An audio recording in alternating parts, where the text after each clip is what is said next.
그리고 제가 이제 최근에 작년서부터였죠. 작년 겨울서부터, 겨울이구나. 작년 11월, 10월서부터 시장 재개발, 재건축을 또 열심히 해드렸어요. 이제는 또 이것도 못 사요. 이것도 너무 많이 올랐어요. 이것도 올라가지고 시장 재개발, 재건축 하면서 이제 상가, 그나마 규제가 있으니까 이거라도 해야 된다.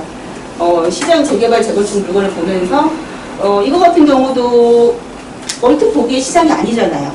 근데 시장이잖아요. 영등포 기계 상가, 남서울 시장, 시장이에요.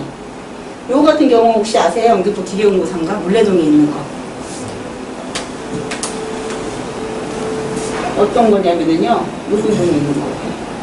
이거 바뀌었어요. 중 S클래스로. 바뀌어가지고, 이렇게 지금 21년도 입주했어요. 이게 기계공구 상가였어요. 이게 지금 치니까 나오잖아요. 이렇게. 바로. 여기가 지금 기계공구 상가가 이렇게 가가지고 지금 아파트가 어마어마하게 올랐지. 요 자리였어요. 요 자리. 요 자리. 이게 시장이었어요. 중공업 지역이라서 주상복합 아파트로 들어가고, 여기는 입주자들 다 아파트도 받고 상가도 받고 원하시는 거 받았거든요. 그래서 이런 것도 다들 좋아했고 샀고,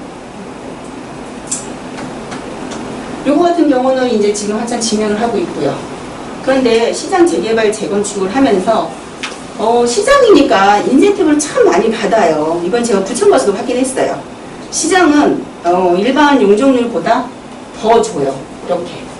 물론 그때그때 뭐 심의도 거쳐서 더 줄 수도 있지만 일반적으로 이종 지역은 주거 지역은 200%인데 재래시장은 400%까지 용적률 어마어마하게 많이 주는 거예요. 2배씩 주는 거예요. 높이를 그만큼 올릴 수 있죠. 다른 제재가 없는 한, 뭐 고도 제한이라든가 이런 게 있으면 걸리겠죠. 그런데 그거 없는 한 이렇게 주고, 그리고 거기에서 뭐 이렇게 이런 시행령이 있는데 요거에서 뭔가 교통 경관이나 이런 걸 봤을 때 심의를 어떻게 걸치면 500%까지 준다라고 해요. 그러니까 사업성이 좋아져서 하는 거죠. 이제 중요한 건 이제 조합을 설립해서 조합들이 이제 으쌰으쌰 해야 되는 게 중요한 거죠. 거기까지 가게 되면 이미 가격은 시작하기 전보다 3배 정도가 올라가요. 기본적으로. 그 전에 사야지. 안 된 거. 조금 시간이 좀 걸려요. 그리고 층수도 마찬가지로 용적률만 높여주면 뭐예요? 층수가 제한이 되면 못하잖아요. 그런데 층수도 이종은 일반적으로 7층까지밖에 안 되는데 이거 같은 경우는 더 많이 줘서 7층 이하밖에 안 되지만 15층까지 준다. 그래서 높이질 수 있는 게 사례가 있어서 보니까 가격도 어마어마하게 많이 떴더라고요. 근데 이미 시장 같은 경우도 이미 투자할 사람들이 이미 투자를 다 했어요. 아시는 분은 아셨더라고요. 그래서 조그만한 상가 뭐 2층짜리 사가지고 요런 거 물건 사가지고 이렇게 물건이 들어갔어요. 이게 시장이었던 거였어요. 그래서 2억 정도 사가지고 이런 아파트 봤는데 제가 네이버 찾아보니까 이렇게 바뀌었더라고요. 지하에서 이렇게 해서 이렇게 바뀌어가지고 상가하고, 조금 좀 발 빠른 사람은 이렇게 투자를 해가지고 움직여가지고 샀고, 그리고 또 하나 아까 제가 말씀드린 거 기계공구 상가 있죠? 기계공구 상가도 24층 주상복합 아파트로 들어가가지고 이렇게 바뀌었고요. 지금 아까 제가 지도상에 보여준 게 주상복합 아파트예요. 기계공구 상가가 이렇게 바뀌었어요. 그리고 이 논현동 종합시장인데 논현동 있는 거 현재 지금 이거는 이제 사업식 내려고 생각하고 있어요. 얘기하고 있는 중이어서 지산 10층까지 그림을 그렸더라고요. 근데 얘는 2종인데 10층까지 그렸던 건 원래는 2종이면 요거 7층 이하잖아요. 요거 주소거든요. 7층 이하인데 요렇게. 근데 요거를 또 살 때 또 주의할 게 있어요. 보면 이렇게 하나씩 직원이 따로따로 이렇게 있잖아요. 만약 상가가. 그럼 얘는 참 힘들어요. 이렇게 큰 집원 안에 구분 상가가 돼야지 하기가 쉬워요. 이게 따로따로 이렇게 재래시장이라도 보면은 건물 하나 이렇게 따로따로 있잖아요. 매 상가 하나가 직원이 따로 있고 매 상가 하나가 직원이 따로 있는 재래시장은 힘들어요. 얘는 뭐냐면 이 큰 덩어리 안에 구분 상가라고 그러죠. 안에 그 조금 땅을 같이 쓰고 있는 거고 직원이 똑같은 거예요. 말하자면 여기 안에 이렇게 같이 조그맣게 건물만 따로따로 있는 거. 이게 인허가 내기도 편하고 자기네끼리 으쌰으쌰기도 편하고, 그러니까 같은 재래시장이라도 그거까지 좀 보셔야 되는 거예요. 요거 보시면 한 덩어리에 있죠? 우리 7층이었는데 10층 내가지고 얘네들은 사업을 하려고 하고. 그 요거 같은 경우는 남서구 시장. 이것도 이제 하려고 해요.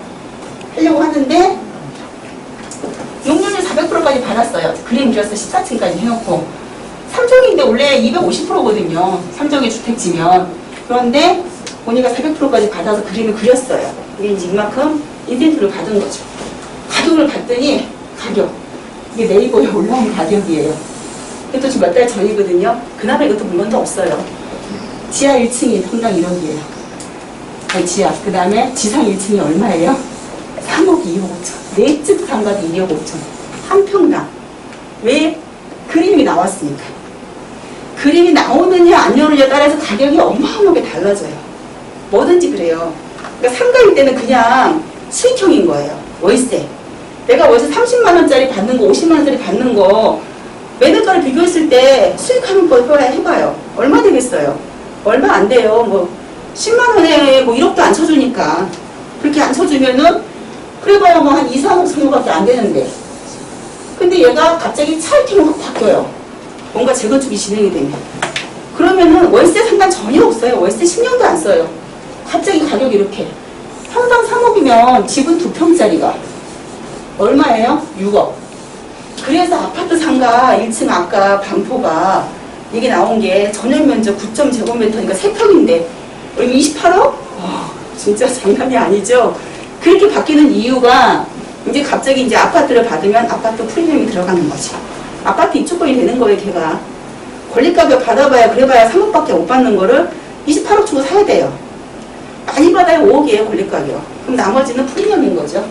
이것은 마찬가지예요. 여기에 주상복합이 시가층으로 들어간다니까. 요거 그림이 그려진다니까. 아직 진행도 안 하고 아직 요 상태예요. 그런데 벌써 가격은 반영이 됐어. 왜? 이게 용적률 여기까지 해서 14층 규모가 나왔다는 건 그림을 그린 거잖아요. 안에 뭔가 추진위원회가 있어서 뭔가 그림을 그린 거예요.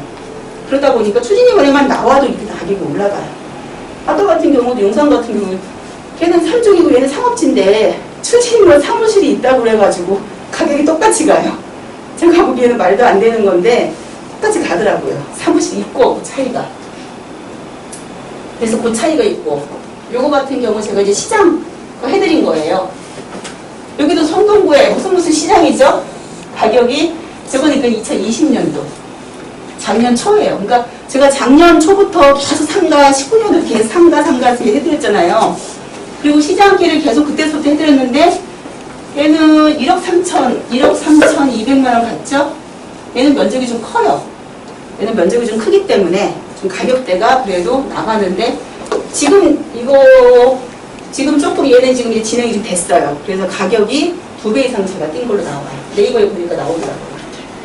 그리고 요거 같은 경우도 최근에 지금 작년 겨울서부터 많이 해드렸죠. 요 가격서부터 제가 해드렸고 요거보다 좀 싸게 비싸게 다 해드렸는데 요거 같은 건 언제 사드렸냐면 올 1월에 샀는데 1억 2천. 그죠? 2평 정도. 그러니까 여기서부터 제가 하나 나가면 1,000만 원 올라가고 하나 나가면 1,000만 원. 현재 2억 있어요. 부동산에 가격이 현재 2억. 여기서부터 지금 몇 개월 지났죠? 1월서부터 한 지금이 6월이니까 한 5개월 지났는데 2억까지. 그리고 가격도 하나 싸게 나오긴 하겠지만 가격이 이렇게 올라가고 있어요. 가격이 이렇게 점점 올라가가지고 솔직히 점점 하기가 쉽진 않아요.